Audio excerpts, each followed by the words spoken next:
Good morning. I hope everybody can see everything okay and see my screen, and we'll kind of go from there. Basically, we're going to talk a little bit today about low code and no code. We're going to kind of define it. We're going to see what it is and get kind of an idea of kind of what's going on in the market and how things are changing. And we're going to focus on that as a part of ERP because we are an ERP reseller.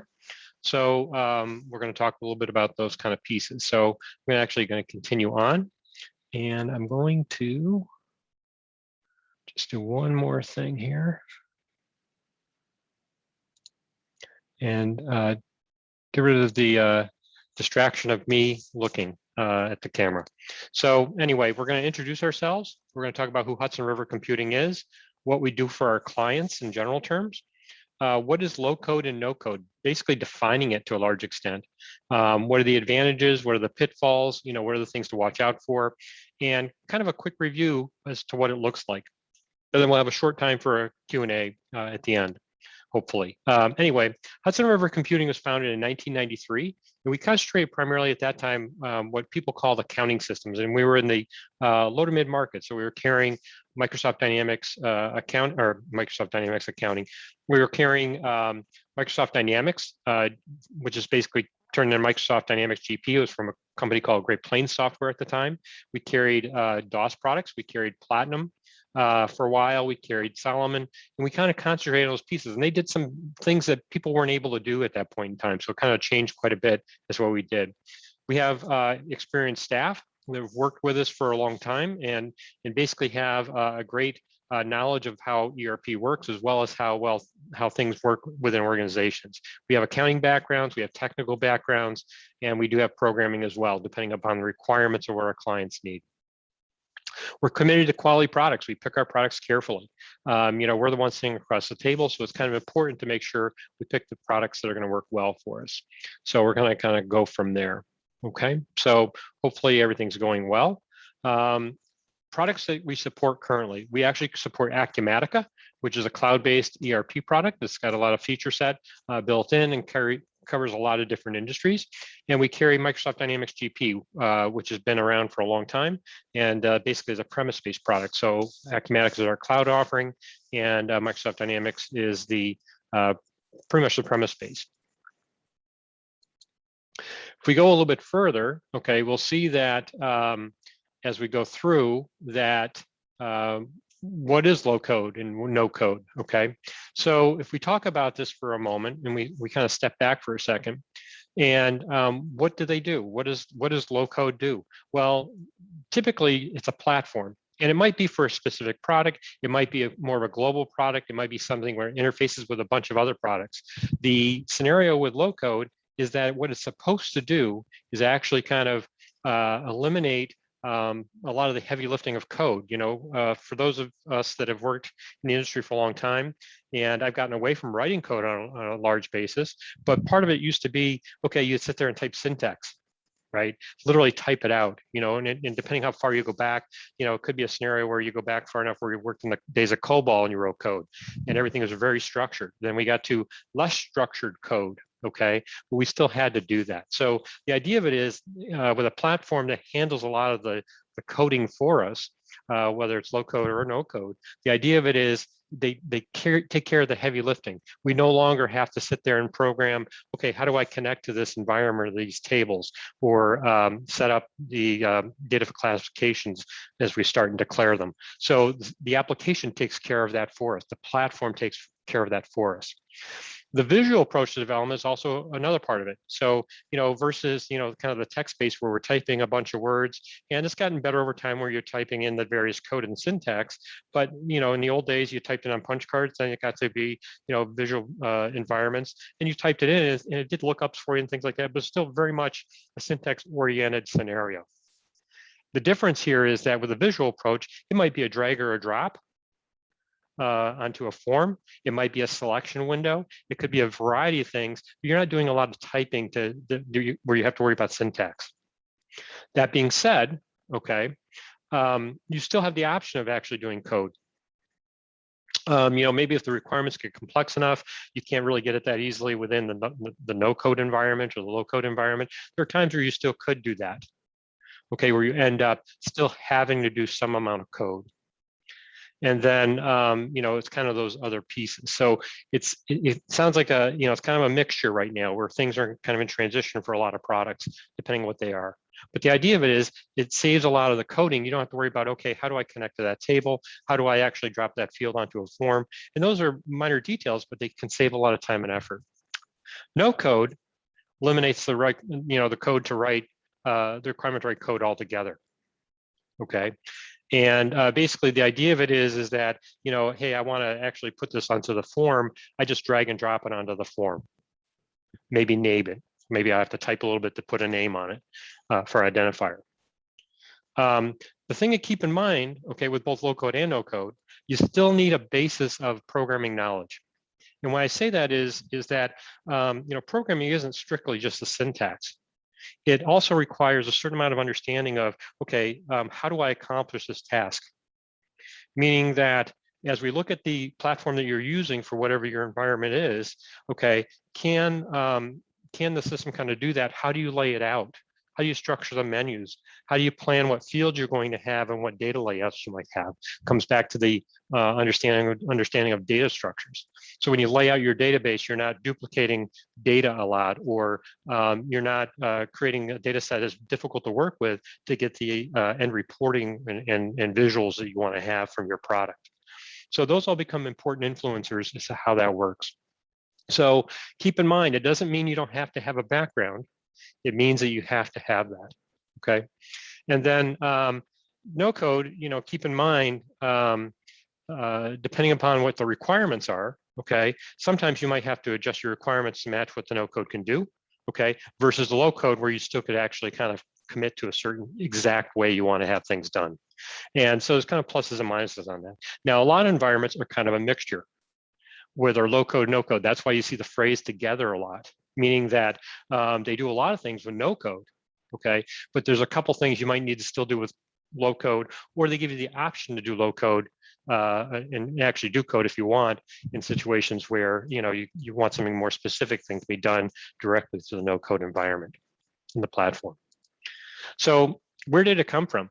Okay, how did it evolve? Just kind of a brief note. Before Rapid Application Development, which is kind of the precursor, we had COBOL. And anybody who's been in the industry long enough and you remembered you had your 80 characters, it was very, very structured. And Fortran was similar to that. And so it was, BASIC was less structured, but very similar in the sense it had very specific syntax for it to work properly. Sometimes a space would throw you off and the whole application would stop working. Right? So you had compilers, so you actually put in your code, you'd compile it, review it, test, etc. But it was tedious and took a long time. Okay, if you wanted a placement on a form, you had to basically specify where you wanted it, and it was so many digits over, so many digits down. Okay, basically that's how it kind of worked. It was very, very structured.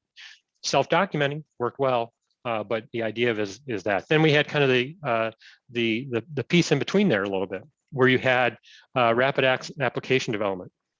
And this can throw in a whole bunch of things, okay? I put in some things that are in here, and you have even things like Visual Studio and things like that with it. But the idea of it is you had the early tools that were kind of in between, in particular like Microsoft Access, and some of these other ones are kind of later to this, but Access started in the mid-90s. And to give you an idea what that allowed you to do, for the first time, you could kind of develop an application in a small database, okay? And it was drag and drop. You didn't have to write code to do it. Now, that being said, most of the time you ended up writing a lot of code in Access if you're doing anything substantial. But the idea of it was you could actually kind of have a graphical environment to work in that. So it wasn't using old time, cards formats. It wasn't using it that way. It was somewhat visual. There was some drag and drop in it for the design and layouts and things like that. But there's also a lot of things that still required code to get accomplished. So that was kind of one of the early rapid application development tools. Okay, but to give you an idea, over time, all these developed, and there's kind of different variations on what people consider to be rapid application development. Personally, I don't look at Excel's rapid application development because of the way I use the tool, but some people use that extensively, develop forms on the front end and things like that. So by the time they're done, it actually becomes that type of tool, and that's why it's there. Then we have some of the others out there that have been out there more recently. And I threw in Acumatica at the bottom because they're kind of in between. They have rapid access application development, but they also have a lot of low code, no code. We're going to take a look at that in just a little bit. Okay. We're not trying to focus today on the product, though. We're really trying to focus on kind of the thought process of what low code and no code is. So why use it? Why use low code and no code? Why is it important? How does it benefit you and your organization? In particular, we're looking to get quicker results. Okay, that sounds like a minor detail, but it's very important. A lot of times we get into projects and somebody has a large coding session, what they want to do and what they do, they go through the plan, which you still need to do the plan, by the way. It's not something that disappears. And you go through the plan and then you get into the coding and the testing. And in particular, there's a lot of time saving because things become selectable or drag and drop.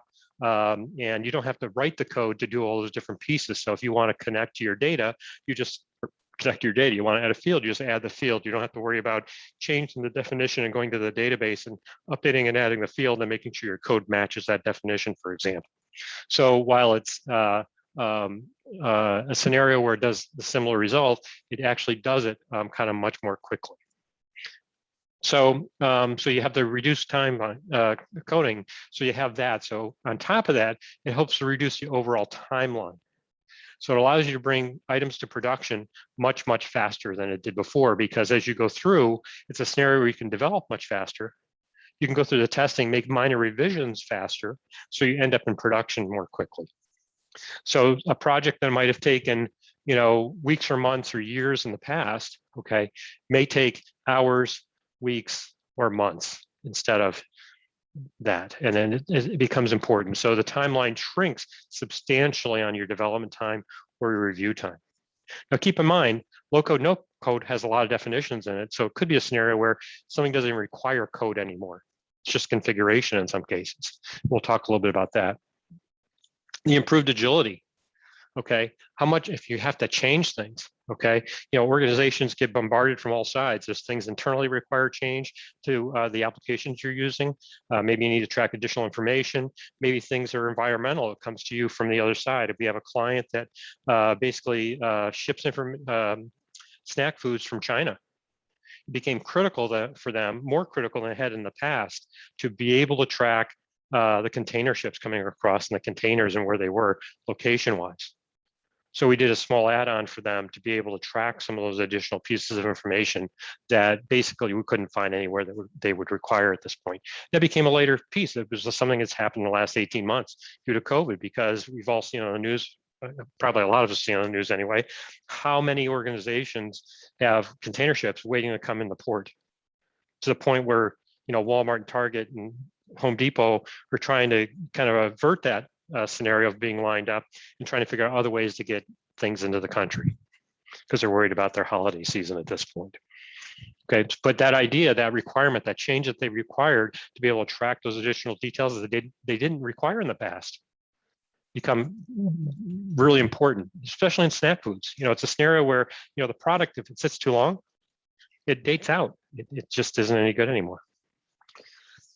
Change implementation. Okay. A lot of times your changes are minor. A lot of times people say, oh, this product would work so much better if they just did this one thing. Could be a button adjustment, could be, hey, move this field over here, maybe changing certain things a certain way. But the answer is, in today's world, that change can be done much more quickly than it had in the past. And again, that actually makes the production more effective in the end result. Like I was talking about a moment ago with the container ships, risk management. Organizations can more quickly and easily adapt to what changes around them. And because of that, it lowers their risk as an organization. And so it's kind of one of those kind of things that happens on a continual basis. We're seeing more and more of that over the last 5 years in particular, where the rush of how things are changing and how rapidly they're changing around us, we have to make sure we're involved with that. So, risk management, you take a look at in COVID, caused a lot of change that organizations didn't know they even thought about 2 years ago. So that risk becomes, more adaptable, which, allows you to avoid the actual risk itself. And then in the end, you end up with that better user experience because it's more easily taken care of. It's not like it requires a major rewrite to move things around. If it's a drag and drop to move things around on the form, very different than if you have to end up going through and doing that and doing a code and looking at it, recompiling, etc. So it ends up in changing, making the changes much more quickly, and the requirements can be adapted more quickly for a better end user experience. Well, the difficulties, nothing's perfect in the world, right? So one of the biggest things you find is there's an actual cultural shift. You have to actually kind of change a little bit to the thought process of being able to not have, hey, I need programming to do X. It's not that you don't need programming to do X. It's that sometimes the planning is different, the organizational structure is different, the timeline is different. It also can increase resource requirements from end users. As you go through these scenarios and you're going to go through and do testing, for user acceptance, if things are coming out faster, they need to be able to allow a little bit more time for that. On the end, though, theoretically, they should save time, right? The end user will save time because what you're giving them should save them time and productivity will be gained. So the idea of it is it changes the culture where things are moving more rapidly. So it takes a little bit, and one of the big things about it is it requires kind of a top-down change, meaning that the thought process has to come down from the top to kind of push things along. We have people with, change is hard, okay? And you have people that have been ingrained with, hey, this is the way we do things for a period of time. Rapid access, application development's been around, 10 or 20 years, give or take. And the answer is it comes back to a scenario where, people are accustomed to that. When you get something that's working a little bit different, it takes time to adapt and change.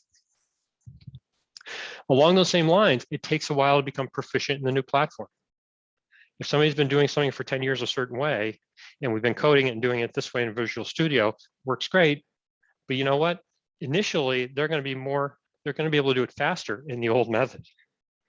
The problem is 6 months later, if they actually become proficient in the new method of using the platform for the low code, no code, the answer is they'll become much more proficient and much more rapidly able to release product. So the idea is there's a transitional change there that takes a little bit of time, requires a bunch of training for people to understand the new platform.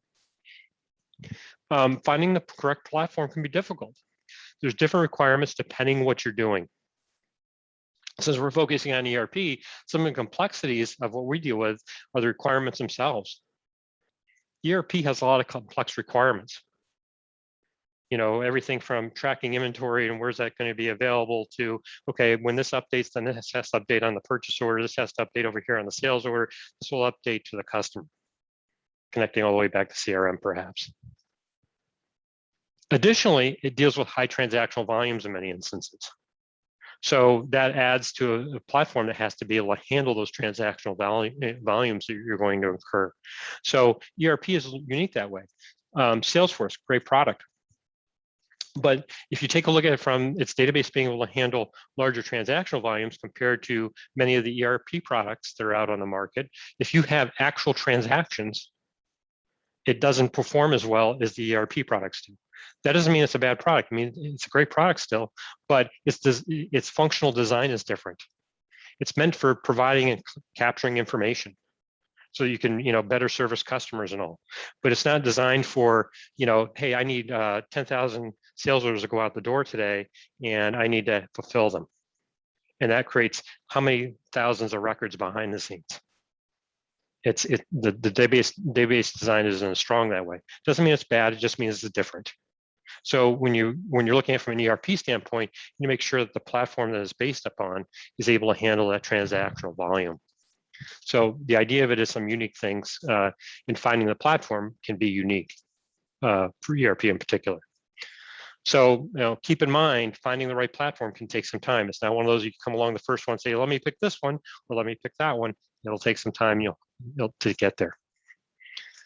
Because of that specialization in the platforms, a lot of times, it's harder to find online support and for the specialized platforms. The other part of that is these are they're newer, right? They're more modern. So it takes time to build up that support network and get it there. So the support many times for the platform pieces will go much more back to the vendor a lot of times that you've purchased from or depend upon to be able to do that. So having that is kind of an important piece.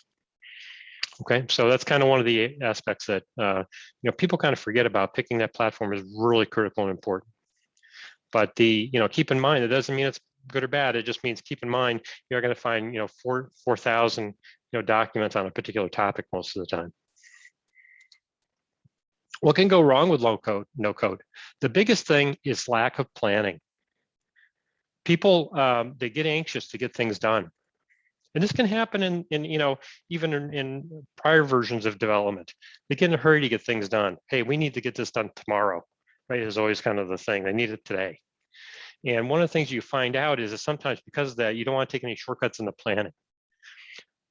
So the design and the plan requirements that you need and the requirements of the product and result are very important to plan out carefully. Everything from the fields go on in this form, how they're going to be used, et cetera, down to that level of detail. Some of this relates to having the right people on the team. In the old days, you had programmers doing this most of the time. Okay, so they actually had to look at it from a standpoint of, okay, here's what I need to do. So sometimes they, didn't do it as thoroughly as they should, but they still did it because they had to. With no code, low code, it's easy if somebody has the right access to the product and the platform to add their own fields.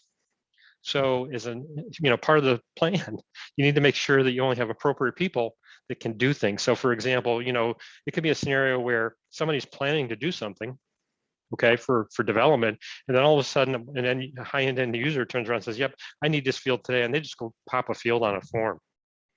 Okay, plus minus to that. Plus is you can have different people involved sometimes with that development effort, but you also have to be very careful of who those people are. So what I'm getting at is making sure that you still have the correct members of the team. It requires thorough planning, not kind of haphazard additions to things. And additionally, many times as we release functionality or we release new things that we want to do within the products that we're using it, in production, the answer is sometimes we have to do it stages just because of either time frame or we need this certain basis of information to go to the next level. So in those kind of scenarios, we still need to have that long-term plan. And some of that entails not just the planning itself, but okay, the platform being able to update us to the next versions of technology and things like that as they occur. And that all sounds minor, but it all becomes very important for the long-term viability of that platform and what you're developing in. The other thing that happens, again, people get in a hurry, comes back partially to planning in the sense of there's lack of testing.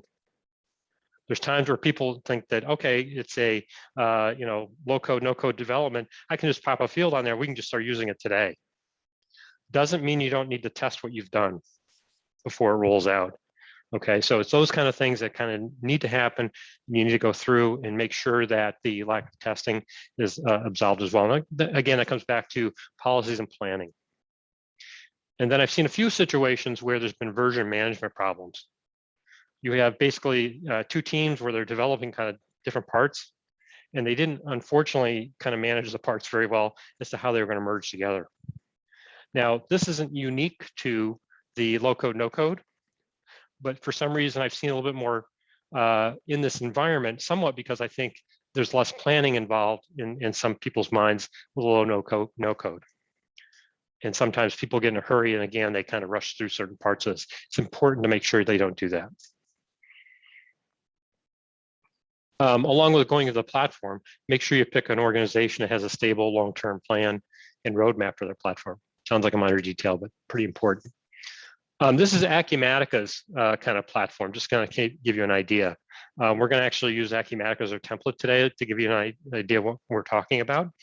We carry Microsoft Dynamics GP, which I talked about before, which is basically using kind of a RAD environment. They have kind of their own environment called Dexterity. Works well, but it still requires quite a bit of code understanding and syntax.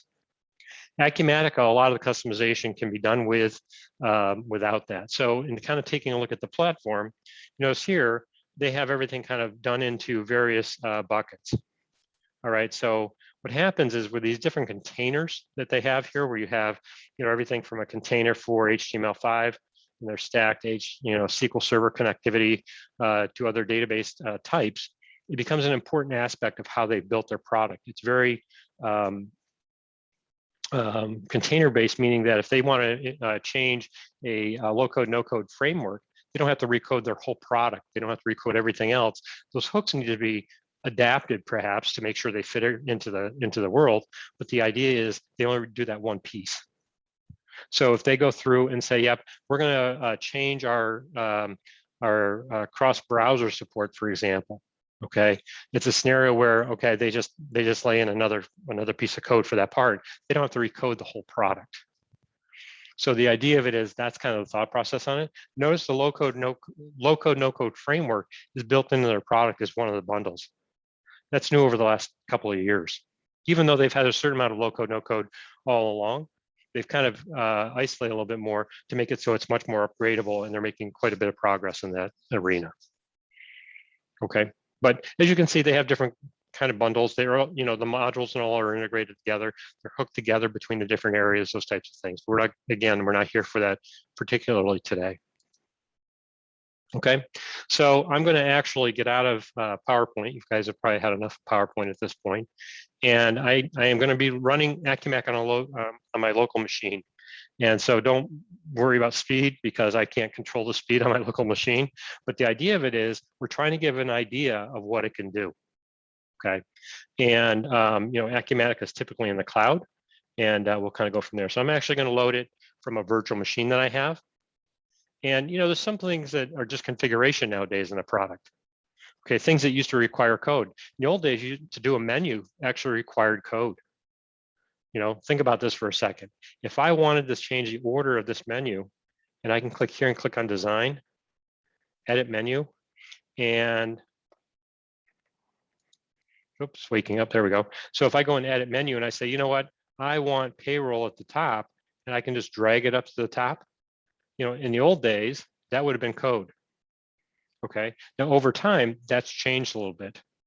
It's a scenario where it's become, fairly common for that to occur. So a lot of products have those kind of things built in. When I want the change to occur, I just click exit menu, and you know what? Oops, gotta wake up my machine here a little bit. Come on. Maybe it fell asleep. There it goes. So now you can see that payroll is now at the top of the menu. So those are things that used to require code and time. And even in the virtual, visual environments for that, many times required code to move the menus around to set up for the product to be used. All right, so those kind of things are simple. We take them for granted today almost. So a lot of products have that kind of built in now. All right, what's a little different here is it's fairly easy to change not only those types of things, but it's very easy to add things to the menu.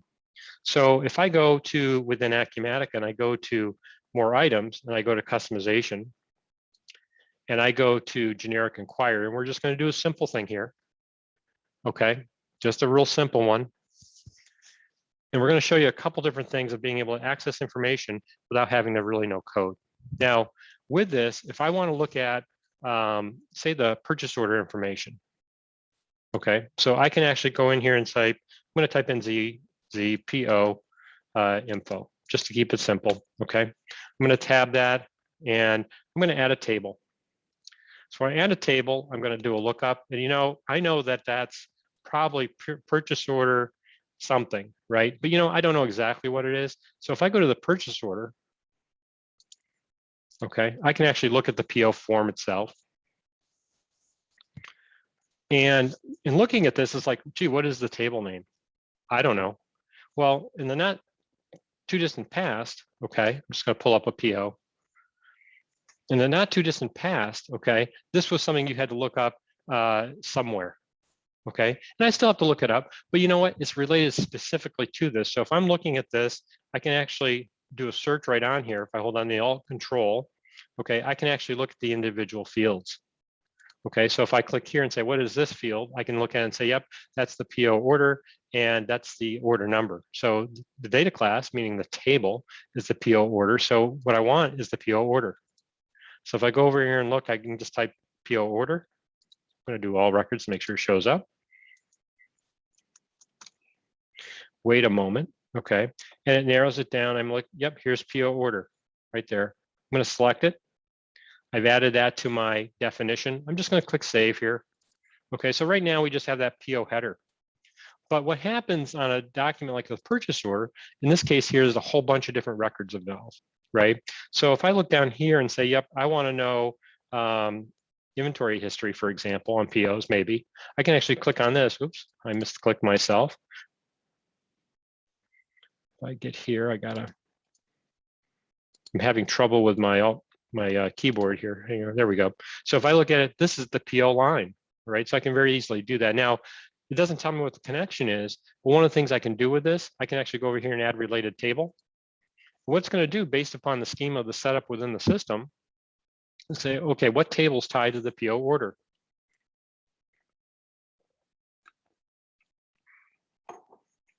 Oh, this is really slow. Come on. If you see me waving the mouse, it means that it should be a lot faster. Okay.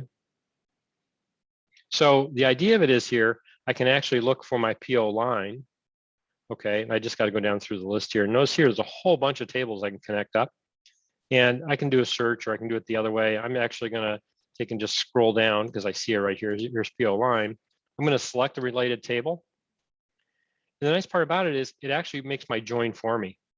I don't need to know that I need to connect based upon the PO line order type and the order type on the purchase order, okay, as well as the order number itself, okay, because we can have, drop ships versus regular orders, those types of things. So now if I just click OK and add down here at the bottom, I've added that table to my list, okay, but I've connected it. So at this point in time, you can see here's a relations definition. I can do it manually still, but you can see here, it's done it for me within the environment. So even if I want to do it manually, it's still driven through select options. But I don't even have to think here. I know that this is done. I don't have to worry about the connection. I can do different things like parameters and conditions and grouping of things within this. But to give you an idea on the results grid, I can now pick what I want to have show up. Okay, so if I can go down here and I can say, yep, I want something from the PO header, and I want basically, maybe the PO number. Oops, there we go. And that was the order number, right? So we can do that. We go a little bit further over, pretty straightforward. We can just control display, et cetera, okay? I'm leaving it to default navigation. We'll see how that works up in a minute. I'm gonna pick another one. I'm gonna pick something like the vendor. And maybe I want the vendor ID and I want the vendor description. Okay. And I'm going to go a little bit further. And I'm going to pick now vendor description. Now, if I needed to know what these fields were, again, I can go back to the PO, look at it, and I can actually say, oh, what is this? And I can actually go here and click on it, and it'll show me the field ID. So I'm looking for the vendor ID there. Okay, so it's not like I'm making this stuff up. It's relatively easy to find. And then last thing I'm going to do here, I'm going to just add the PO line data. And I'm going to do something simple here. I'm just going to go PO line, and I'm going to go inventory ID. Just remember how that was on the screen. And we'll pull that in, and we'll pull in the quantity. We're not going to go too far here because we want to keep the demo simple for us, okay? And so if I go to inventory ID, oops, helps if I pick the thing I say I'm going to pick. The plus and minus of doing non-recorded items, right? And then we go down a little bit further. We pick the PO line again, and then I'm going to go inventory description.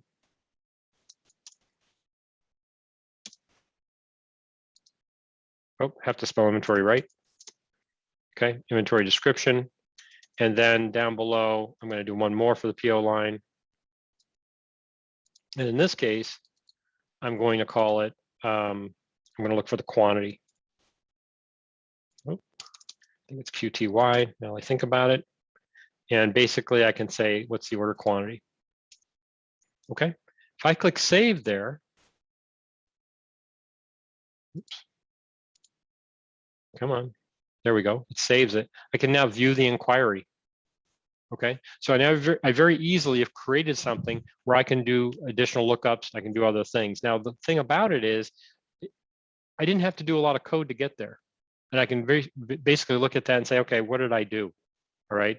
And there's ways you can see the SQL behind the scenes. We don't really care about the SQL because it created it for us. Okay. Now, don't worry about the speed here because unfortunately I'm doing something here. You can see here, I didn't have to say, what's my data connection beyond? How do I connect to the data set itself in the SQL database? The answer is it did that part for me. All I had to say, here's the thing I want. Now, some things that happened automatically for me. If I look at this and say, yep, I want to click on this. Oh, come on, there we go. That will then open up that transaction. Again, no code. Pulls up the transaction, I can review it, do what I need to do with it. If it's a working document, this one's having to be closed, so it's kind of locked down. But the idea of it is if it was a new document or one that was still open, I might still be able to do things with it and work with it, all right? So it's kind of a working report that I developed very quickly and easily. By the same token, I can go to the vendor. Oops. I can go to the vendor, there we go. And then I can go to the inventory item. And again, it did all that without code for me. By the same token, just the environment I'm in, okay, I can still use everything that we have within the product. So like, oh, you know what? I really want the vendor name to be over here. So I can literally drag it. Oops. If I click it right, I can literally drag it to the side. Okay. Why do I want it there? I don't know, because that's where I decided I want it. Oops, helps if I drop it somewhere it's going to land. There we go. So that's where I want the vendor. Okay, so I can very easily reorganize the columns however I want. Because of the environment, again, I don't have to think. I can sort this or select it much like I would in Excel. Again, no development to do this. If I want to say, you know what, I only want the vendor names that contain Spectrum. Okay, you can see that down below. I can now save that. Oop, I typed Spectrum wrong. Yes, I did. MN, it's almost the same, but there we go. So if you take a look, then you'll see here are the ones that were for Spectrum.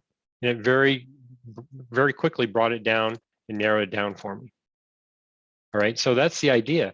Now, last but not least, I can now save this. Here's my filter. I can say, you know what, I want vendor name from Spectrum. Okay, I'm gonna click new, click plus, and I can actually do it here and do it as I need to, okay? I can even make that simpler though. For some reason I can't yet. I don't know why I can't save. So anyway, normally I could just save it right there, but I'm gonna just do it, I'm gonna have to do it the hard way. So I'm gonna say vendor name contains Spectrum. And again, I have to spell it right. I spelled it wrong again, there we go. And then I can click apply. Did I spell? There we go. So there we have it. Okay, I'm gonna actually move this back over here. Okay. Okay, so I can see it's all Spectrum, pretty straightforward. Now, that being said, I don't know why I can't save this yet, but that's fine. But you get the idea, I can very easily create this. Now, if I go back to my, oops, didn't mean to close that quite yet. If I go back to my generic inquiry, okay, notice the other thing that's kind of interesting is I can add this to my menu. So I can say make visible on my user interface, and I can tab through. It's thinking, where do I want it to go? I'm going to call it ZZPO info. That's fine. I'm going to put it in the purchase order area. So I'm actually going to go purchasing. Okay, so I'm going to put it in purchases. Then within purchases, if we take a look at the menu just for a second, I can put it kind of anywhere I want in here, but you know what? I think I'm going to put it under inquiries. Okay, so I'm just going to go over here to inquiries. Oops. Sorry, I got to close the menu. And then if I go to inquiries, that's where it actually is putting it anyway. If I click save, it's a little sluggish today because my laptop. You notice here, create a screen ID for me to be able to use it, etc. If I go back here and I go to my inquiry, notice it's added to my menu. Again, all with no code. And then it has the same scenarios that I had with everything else before. So it's very easy to adapt, easy to add to the menu for end users to use directly versus having somebody having to go behind the scenes or creating a list of things in a report area or something like that, right? So it's kind of a very different scenario. And again, I can go back and filter the way I want, and maybe I want Parker and Son this time instead, so I can say contains, just like I did before. So it's very easy to kind of adapt and change. And again, I can save this, add it here, type Parker, and basically it's done. And then I have a tab. So every time I come back to this one, I'll be able to see the Parker ones very quickly. So the idea of it is, again, all with no code. So some of this is configuration. Some of this is things that just kind of happen for us. All right, so it's kind of nice. Now, that being said, if we have a purchase order window, one of the other things we can do is we can actually add fields to this window. And this probably be our last example because I want to keep it relatively short, but I'm trying to give you guys an idea without having to work too hard at it, right? So in this case here, let's say we mentioned the container ship before during the presentation. Suppose I wanted a container ship date. Okay, they need a lot more than that, but I'm just going to add a container ship date. So assuming I have rights, okay, I'm going to go up here to customization. I'm going to go to edit project. We're going to create a new project for this because I'm trying not to cheat. So I'm going to go new. I'm going to say PO JK test. Everybody will know to stay away from that demo. Okay. So I'm going to call it JK test. Okay. If I pick it, where did it go? Should show up here. Let me cancel that and do it again. Customization, edit project. Maybe I didn't save it. Did I not save it? Oh, there it is. Okay. Click OK. Maybe I didn't do that. I didn't do that. So there we go. So now we have our new one. Okay. I'm going to add the screen to it. And in this case here, I'm going to customize an existing screen. Notice you could create a new one. I'm going to call it, basically the screen is PO order. Oh, let's go back here. And I should have memorized that, but I didn't. Purchase screen, maybe it says.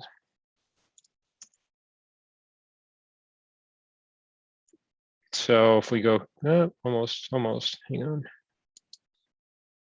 So if I go to purchase orders, click select, click OK, we've added that same screen.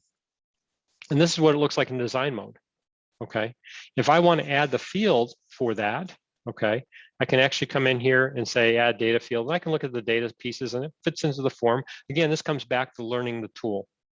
And I'm not going to get a lot of details today about workflows and things like that and different changes that way, but it's all in here. So if you take a look here, I have the data source. Again, no code involved, but I can actually change.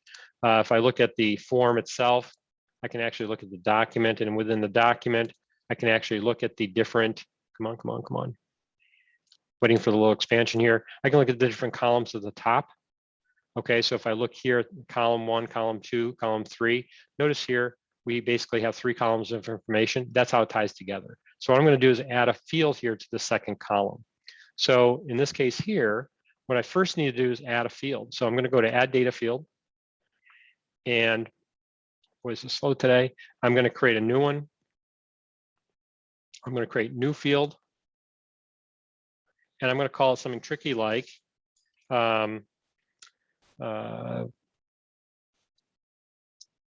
ship port date. Okay. And I'm going to say port date, and I'm going to put a space in it because, oops.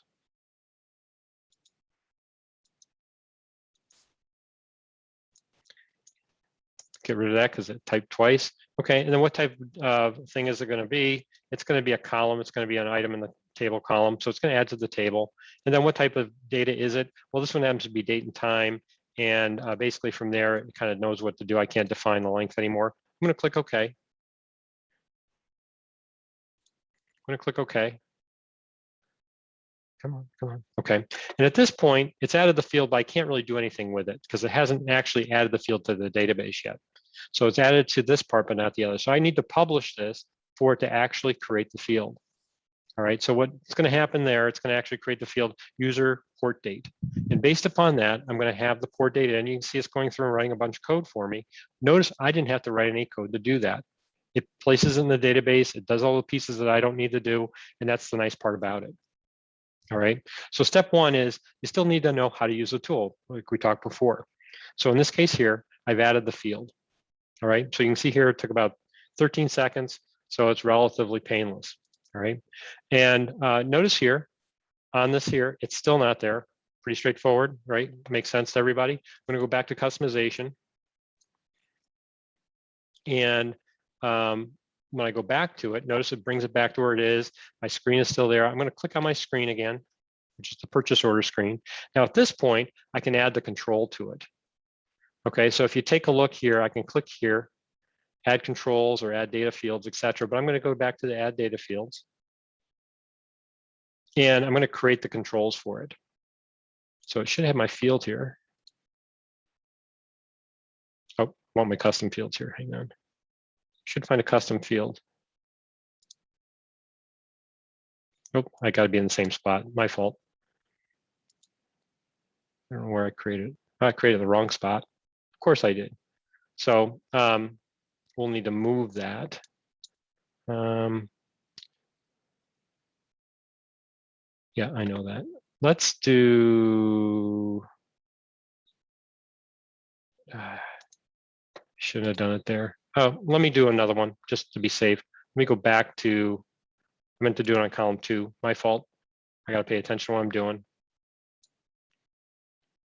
And we're going to put it down here. And we're going to go new field.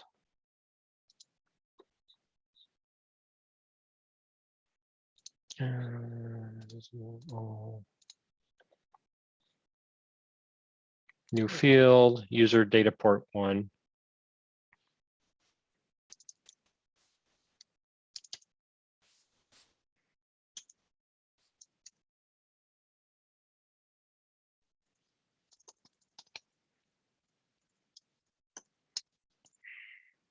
Okay, again, same thing's gonna be there. I'm gonna click OK.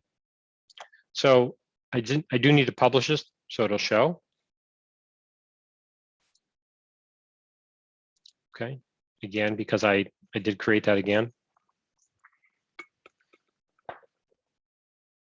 You can easily tell I'm live versus recorded, just for fun. So now if you come down to it, once the publisher's there, I can then go to the customization fields. Okay, and I see user port 1. Okay, so if I click on it, I can actually create the controls. It still says it needs to be published.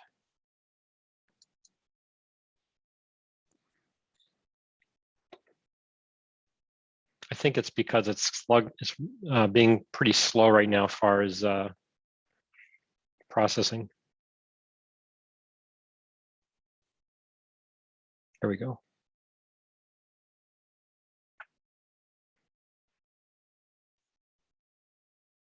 So let me close this.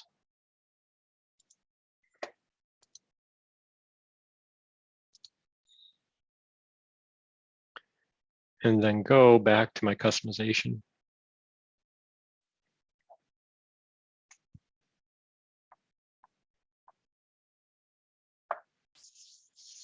Come on. Need a faster something, that's for sure.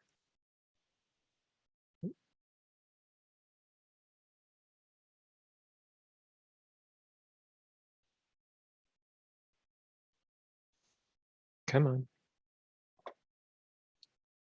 There we go.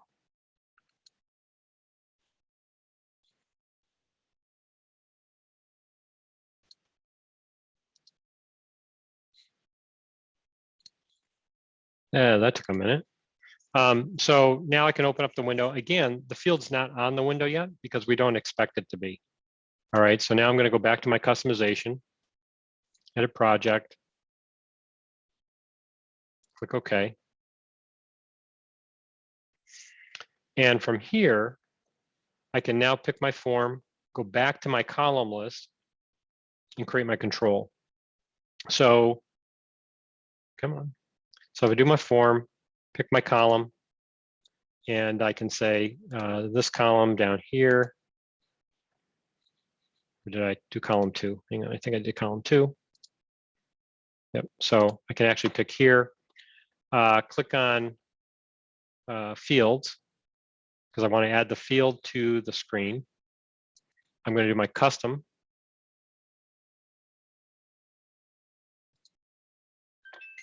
And at this point, you can see all the custom fields that are here. All right, so I'm actually going to do user port 1, click on this, create my control. Okay, so now it's added port 1, pretty straightforward. I'm going to click publish.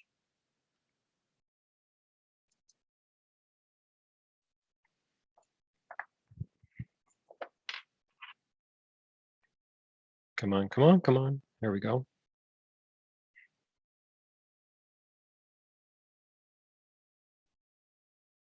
And so what it did, it created the control in my column layout. And it should pop up with a button for me to publish after the compile.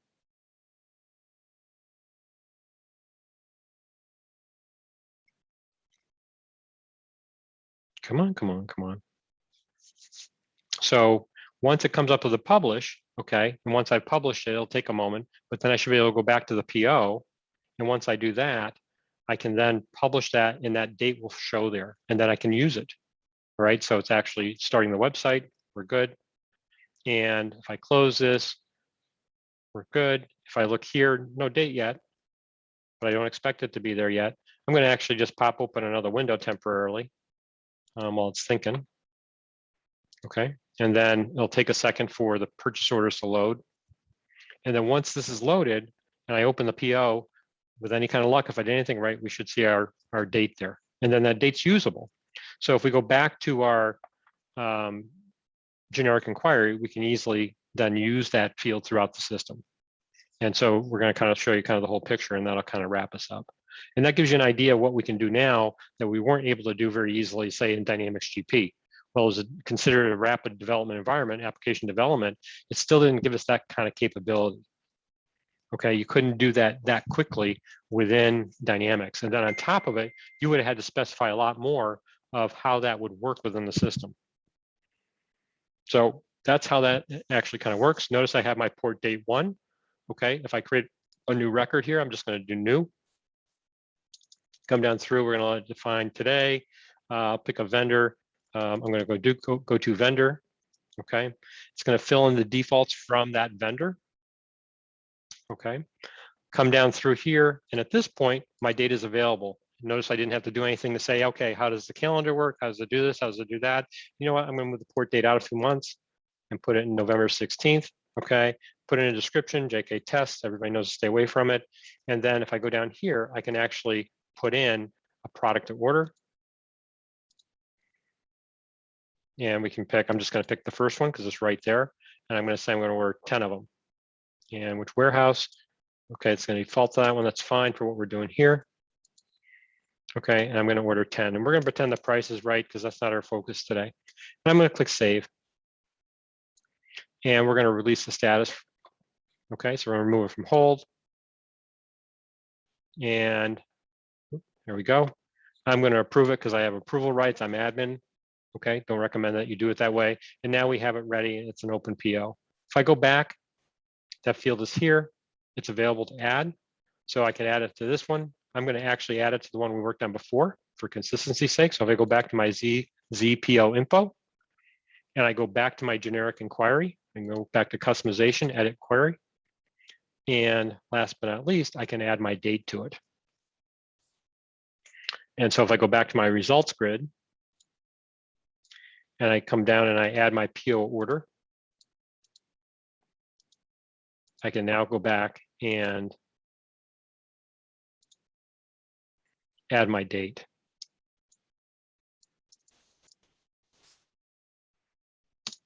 If you can type, it's easier. So I'm going to add my PO, my user date 1, and I can put whatever I want on it for the navigation, click save. And now if I go back to the menu or I just click view here, it's going to have that built in. So at this point, my view is there. I can very easily see my query. So it's kind of how that works. It's pretty straightforward. It's thinking. Keep in mind, I have to find one that has the data in it. I'm going to actually reverse sort. So I'm going to sort descending. And here's the transaction we just entered. So that's how easy it is to add a field within the product and then have it available for reporting purposes, view purposes, etc., without writing any code. Now, doesn't mean you don't have to learn the tool. It takes a little bit of time. Now, keep in mind, I'm the sales guy, and I did that. All right, so kind of keep in mind, it's fairly easy to do. Again, you want to plan, right? So, typically you're not adding, many times you might not add just one field, you might add 4 or 5 fields, so it all, kind of happens the same way. But the idea is that's a simple example of how kind of low code, no code works.